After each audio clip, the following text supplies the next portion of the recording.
Hello, আসসালামু আলাইকুম আপু। আপনাদের সাথে একটা কথা শেয়ার করলাম। যতই কাজে ব্যস্ত থাকেন না কেন, আপনার বাচ্চা আপনার কাছে নিরাপদ। আপনার বাচ্চাকে আপনার দেখার উচিত। কাজের ফাঁকে বাচ্চাকে একটু সময় দেওয়া উচিত। ঈদ মানে তো খুশি, ঈদ মানে আনন্দ। ঈদের খুশিতে অনেকজনের অনেক ক্ষতিগ্রস্ত হয়ে পড়ে বাচ্চারা।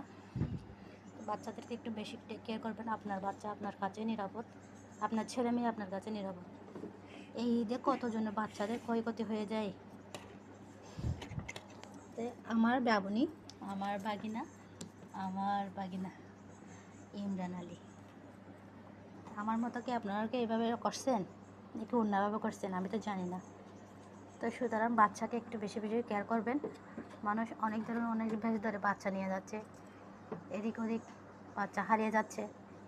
বাচ্চা দুর্ঘটনায় অনেক ধরনের বিপর্যস্ত হয়ে পড়ছে। তো আপনার বাচ্চাকে আপনি দেখে রাখবেন, এটা আপনার উচিত। নিজের কাছেই নিরাপদ। কাউকে দিয়ে আপনি বসে থাকবেন না। যতই কাজ আসুক না কেন, পরিবার অনেক কাজ থাকবে, এটা কিন্তু মনে রাখবেন। আগে আপনার সন্তান, আপনার পরিবার।